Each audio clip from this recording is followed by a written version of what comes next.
Complex analysis GATE का question है ये, इसी chapter based. Let F of Z be an entire function, है ना, जो पूरे पूरे कॉम्प्लेक्स प्लेन में एनालिटिक हो उसको हम एंटायर फंक्शन बोलते हैं। और entire function most probably 7 type के होते हैं, उनमें से किसी एक फंक्शन की बात ये कर रहा है ना। एंटायर है तो उनमें से एक ही होगा या उनमें से किसी दो फंक्शन की प्रोडक्ट होगी, ऐसे कुछ होगा। Such that for some constant alpha, जो एफ ऑफ जेड है ना, डेरिवेटिव नहीं है, क्या है, सिर्फ एफ ऑफ जेड, उसका जो मोड है हमेशा less than alpha into z के मोड की पावर 3, इससे कम रहता है for mod Z greater than equal to 1। ठीक है, फर्स्ट ऑप्शन। एंड एक कंडीशन और दे रखी है कि f of Z is equal to F of iota z for all z belongs to C, है ना। देन ये देख लो अब इसमें, अब देखो कंडीशन दे रखी है, एक तो ये कंडीशन है और एक ये कंडीशन है। अगर इनमें से कोई भी फंक्शन ऐसा है जो इन गिवन कंडीशंस को सेटिस्फाई नहीं कर रहा है तो वो ऑप्शन एलिमिनेट हो जाएंगे, है ना। क्लियर है, जैसे उसने बोला option number first, option number first है तो mod Z greater than equal to 1 के लिए ये कंडीशन, वो ऐसे ही फंक्शन दे रखा है उसने, है ना, उधर सेटिस्फाई हो जाएगी। लेकिन क्या ये कंडीशन इस ये कंडीशन ये फंक्शन सेटिस्फाई करेगा? क्या एफ ऑफ जेड और एफ ऑफ आयोटा जेड क्या सेम आएंगे इसके अंदर? नहीं आ रहे ना। एफ ऑफ जेड तो है alpha into Z raise to power 3, और एफ ऑफ, अगर मैं दूसरा कैलकुलेट करूं, F of iota Z calculate करूं तो एफ ऑफ जेड तो आएगा तुम्हारे पास अल्फा इंटू आयोटा जेड की पावर 3, और ये हो जाएगा अल्फा इंटू जेड की पावर 3, और आयोटा की पावर 3 कितना होता है, माइनस आयोटा, है ना, वो आ जाएगा माइनस आयोटा। ये तो एफ ऑफ जेड है और एफ ऑफ आयोटा जेड है, ये तो इक्वल नहीं है, इसका मतलब फर्स्ट ऑप्शन तो नहीं हो सकता। भाई आंसर है, आंसर कैसे है वो मायने नहीं रखता है, लेकिन अगर फर्स्ट आंसर होता तो गिवन कंडीशंस को क्या करता, सेटिस्फाई। अब यहां से आपको साफ साफ दिख रहा है, मैंने लास्ट टाइम भी बताया था कि हमने अभी क्वेश्चन की शुरुआत करी है, क्वेश्चन तो हमने सोल्व करना स्टार्ट ही नहीं किया। उसने बोला फर्स्ट ऑप्शन आएगा, तो फर्स्ट ऑप्शन आएगा, अगर फर्स्ट ट्रू हुआ तो ऑफकोर्स इस कंडीशन और इस कंडीशन को क्या करता मिलेगा, वो सेटिस्फाई। लेकिन आप देख रहे हो तो सेटिस्फाई नहीं हो रही, इसका मतलब फर्स्ट ऑप्शन ट्रू नहीं है। तो फर्स्ट जो ऑप्शन ट्रू नहीं है उसको हम क्या कर देते हैं, एलिमिनेट, फर्स्ट ऑप्शन कट हो गया यहाँ से, है ना। कॉम्प्लेक्स एनालिसिस में ऐसा ही है। आप ना, जैसे आज मैं क्वेश्चन करवाऊंगा, आज मैं मोस्टली क्वेश्चन ऐसे करवाऊंगा जिनमें आप ऑप्शन एलिमिनेशन से आप आंसर फाइंड आउट कर दोगे। वो कैसे आएगा उसके लिए आगे भी हमारे पास कॉन्सेप्ट है, लेकिन फिलहाल जितना हमने पढ़ा हुआ है उन कॉन्सेप्ट का यूज करके क्वेश्चन कैसे किया जाता है वो हम देखेंगे। तो अब यहाँ से ये, अब देखो कांस्टेंट फंक्शन है यहाँ पे, F of Z is equal to this, of course constant है तो इस कंडीशन को क्या करेगा, वो सेटिस्फाई करेगा। और कांस्टेंट फंक्शन है तो एफ ऑफ जेड और एफ ऑफ आयोटा जेड दोनों क्या होंगे, इक्वली होंगे, तो दोनों कंडीशन को सेटिस्फाई कर रहा है। तो इसका मतलब ये थोड़ा है कि हम इसको टिक कर देंगे, टिक तो नहीं करेंगे ना, लेकिन कट नहीं हो सकता क्योंकि दोनों कंडीशन सेटिस्फाई कर रहा है। बोलता है f of Z is a quadratic polynomial. Quadratic polynomial मतलब एक्स की पावर 4 टाइप की, ए एक्स की पावर 4 प्लस बी एक्स की power 3 plus c x square plus d x plus e, इस टाइप की पोलोमियल को हम क्वाड्रेटिक पोलोमियल बोलते हैं। तो बोलता है फंक्शन होगा तो यही होगा, है ना। और लास्ट ऑप्शन बोलता है कि ऐसा फंक्शन तो एग्जिस्ट करता ही नहीं है जो दोनों कंडीशन को साइमल्टेनियसली क्या करे, सेटिस्फाई करे। ठीक है,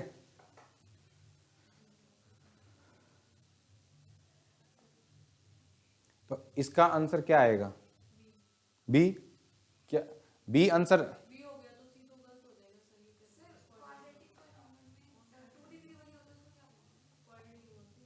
अच्छा क्वाड्रेटिक है क्या?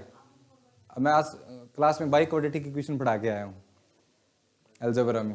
क्वाड्रेटिक है तो 2 डिग्री की होगी, ठीक है। तो क्वाड्रेटिक इक्वेशन मतलब समझ रहे हो, a x square plus b x plus उस टाइप की हो जाएगी। देखो ये दोनों तो साइमल्टेनियसली नहीं हो सकते, अगर तुम्हारे पास ये है तो फिर ये गलत है ना, ये पॉसिबल तो नहीं लिखा ना उन्होंने, बोलता होगा तो फिर यही होगा।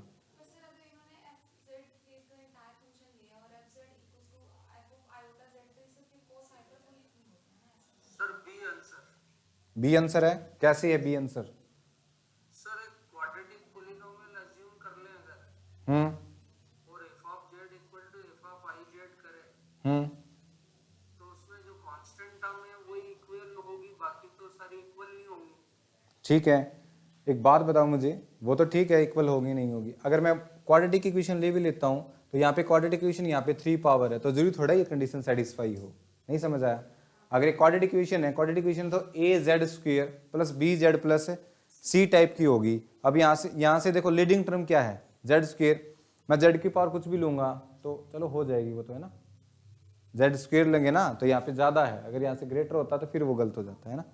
तो ठीक है पुनीत, बिल्कुल सही एक्सप्लेनेशन है ये भी, कि आप क्वाड्रेटिक इक्वेशन लोगे तो ये जो कंडीशन अप्लाई करोगे उसके कोरस्पॉन्डिंग जो कांस्टेंट टर्म है उसको छोड़ के बाकी सारे जो कोफिशिएंट्स है वो क्या हो जाएंगे, जीरो। देखो फॉर एग्जांपल चलो क्यू भी ले लेते हैं, क्वाड्रेटिक क्या, हम ये कंडीशन भी आपको साफ साफ नजर आए ये सेटिस्फाई हो रही है, दैट्स वाई हम कौन सी कंडीशन ले लेते हैं कि हम इक्वेशन ले लेते हैं, पोलोमियल ले लेते हैं ना, और polynomial is analytic, everywhere differentiable है तो एनालिटिक होगी।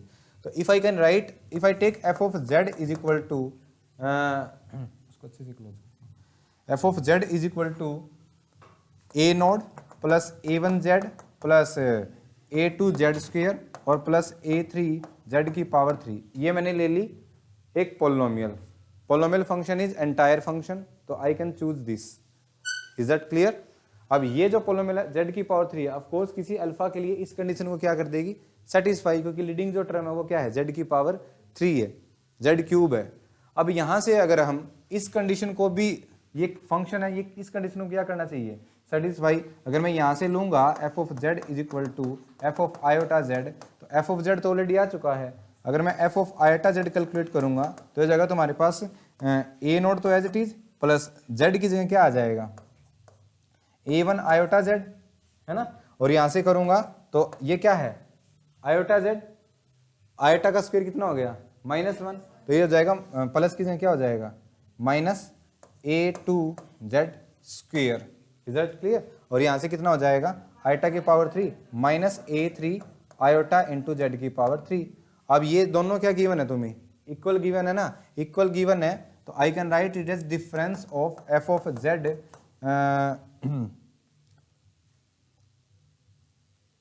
Is equal to iota z है ना, तो ये लिख दो आप, a naught plus A1 z plus A2 z square और प्लस A3 जेड की पावर 3 इज इक्वल टू, ये हो जाएगा a naught plus A1 iota z minus A2 z square और minus A3 z iota Z की power 3। ठीक है, अब कोफिशिएंट कंपेयर कर लीजिए, या फिर एक बार क्या कीजिए, इनको इस तरफ ले आइए और फिर जो कोफिशिएंट है उनको कंबाइन कर लीजिए। ठीक है, कंबाइन कर लें, कंबाइन करने का मतलब समझ रहे हो ना। देखो यहाँ पे जेड क्यूब है, यहाँ पे ये लिख लिया मैंने सबसे पहले जेड क्यूब, इसका कोफिशिएंट कितना है यहाँ पे A3 है ना, और यहाँ से कितना है माइनस A3 आयोटा, तो यहाँ से इस तरफ ले आओ, तो A3 को भी तो कॉमन ले लो दोनों में, तो यहाँ पे कितना रह जाएगा 1 और वहाँ पे प्लस आयोटा। ये मैंने जेड की पावर 3 के कोफिशिएंट कंबाइन कर लिए। फिर जेड स्क्वायर देखो यहाँ पे कितना है, ये है जेड स्क्वायर और यहाँ पे A2 है और यहाँ पे जेड स्क्वायर कितना है माइनस A2, इस तरफ करेंगे तो कितना हो जाएगा 2A2 है ना। फिर जेड वाले करते हैं, ये जेड है यहाँ पे कितना है A1 और यहाँ पे कितना है A1 आयोटा, तो 1 माइनस आयोटा हो गया ना, और जो A1 है उसको क्या ले लीजिए कॉमन, और आई थिंक ए नोट से ए नोट कैंसिल, तो ए नोट कैंसिल तो इज इक्वल टू 0। फिर देखो अब तुम्हें ये एक्सप्रेशन, ये पोलोमियल 0 चाहिए यहाँ से, ये इस वेरिएबल में है, ये तो 1 प्लस आयोटा तो कभी 0 होता ही नहीं है, और यहाँ से या फिर ये बोलो कोफिशिएंट कंपेयर कर लो, कोफिशिएंट कंपेयर करेंगे तो 1 plus iota into A3 is equal to 0, यहाँ से 2 into A2 is equal to 0, और यहाँ से 1 minus iota into A1 is equal to 0, यहाँ से क्या आ जाएगा A3 इज इक्वल टू 0, यहाँ से क्या आ जाएगा A2 इज इक्वल टू 0, यहाँ से A1 इज इक्वल टू 0। जो कोफिशिएंट आए हैं उनकी वैल्यू जो फंक्शन माना था उसमें पुट कर दो, यहाँ से करेंगे तो क्या आ गया A1 A2 A3 0 आ गया, तो ये टर्म गायब, ये टर्म गायब, ये टर्म गायब, तो यहाँ से क्या हो जाएगा F of Z is equal to क्या आ जाएगा ए नोड, और ए नोड क्या था complex number, and this implies that function is constant, और फंक्शन है वो इस कंडीशन को तो ऑलरेडी सेटिस्फाई कर रहा था, है ना, इस कंडीशन को ऑलरेडी सेटिस्फाई कर रहा था, तो फंक्शन यहाँ पे कांस्टेंट आया है। मान के क्या चले थे, एक पोलोमियल मान के चले थे, क्वाड्रेटिक बोल रहा है, गलत हो जाएगा, है ना। और देखो फोर्थ में क्या बोलता है कि नो सच फंक्शन एग्जिस्ट, क्यों फंक्शन कर तो रहा है, ये F of Z is equal to this, ये दोनों कंडीशन को सेटिस्फाई कर रहा है, कांस्टेंट फंक्शन है एवरीवेयर एनालिटिक फंक्शन बनाते हैं तो बिल्कुल टॉप में कांस्टेंट फंक्शन को लिखते हैं, है ना। तो जो फोर्थ ऑप्शन है वो भी क्या है, गलत है, और ये इसका प्रूफ अभी हमने किया है बी का, इसका जो करेक्ट आंसर है वो क्या बनेगा B, f of z must be a constant function. Constant function ही ऐसा होगा जो इस कंडीशन को क्या करेगा, सेटिस्फाई करेगा। ठीक है, इसका मतलब बाकी जो फंक्शन थे जो एंटायर फंक्शन थे वो तो या तो इस कंडीशन को सेटिस्फाई नहीं करेंगे या फिर वो इस कंडीशन को सेटिस्फाई नहीं करेंगे। Is that clear? Any doubt? करें नेक्स्ट क्वेश्चन पे। बोलता है कि एफ ऑफ जेड, यहाँ पे लूम है फॉर ऑल जेड लिखा है यहाँ पे, entire function such that for some constant alpha, alpha की वैल्यू लूम है और यहाँ से ऐसे नंबर लो जिनका मोड क्या है ग्रेटर देन और इक्वल टू 1। तो जो एफ ऑफ जेड है उसका मोड जेड के मोड की पावर 3 लिखूं तो ऐसा कांस्टेंट जरूर मिले जो इस कंडीशन में क्या करेगा, जो ये जो मोड है इसका हमेशा मोड लेस देन या फिर इक्वल रहे अल्फा इंटू मोड जेड की पावर 3 से। F of Z is equal to A naught, ये ले लो आप, इस कंडीशन सेटिस्फाई करेगा, है ना।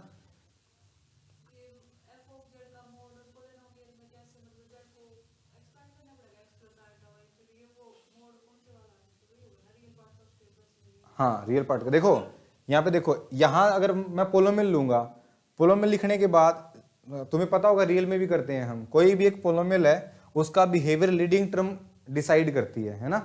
लीडिंग टर्म ले लिया a3 इंटू जेड की पावर 3, मोड जो इसका मोड होगा ये डिसाइड करेगी। यहाँ पे हम एफ ऑफ जेड का मोड करेंगे तो ये तो फिक्स है ना a3 तो, ओके। और तुम्हें ये ज्यादा चाहिए, पहले बात तो जेड का mod greater than equal to 1 है, तो अल्फा को कितना भी लार्ज ले लीजिए तो किसी पोलोमिल की ये कंडीशन तो सेटिस्फाई हो जाएगी, किसी भी पोलोमिल के लिए हो जाएगी ये तो। यहाँ पे स्क्वायर होता तब भी मिल जाती, 4 होता तब भी मिल जाती, ठीक है, क्लियर है। तो ये तो उसने कंफ्यूज करने के लिए दे रखी थी कि ये कंडीशन है, ये कंडीशन तो ये भी सेटिस्फाई कर रहा है ना, ये भी कर रहा है। देखो F of Z equal to के बाद उसने अल्फा लिख दिया, चालाकी कर रहा है। देखो यहाँ पे अगर ये करेंगे तो इसका तो कोफिशिएंट तो फिक्स हो गया, लेकिन यहाँ पे बोलता है कि मैं वही अल्फा लूंगा जो आप अल्फा लोगे, तो वही अल्फा लोगे तो ये कंडीशन तो वो सेटिस्फाई करा दी उसने, लेकिन ये कंडीशन तो भूल गया वो।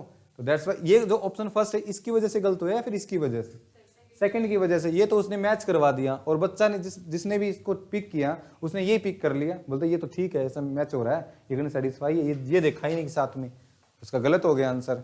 उसने आंसर ए लगा दिया लेकिन उसने सेकंड चेक नहीं करी कंडीशन, इसलिए जो सेकंड ऑप्शन जो फर्स्ट ऑप्शन है वो क्या हो गया, एलिमिनेट। क्लियर? नेक्स्ट क्वेश्चन करो।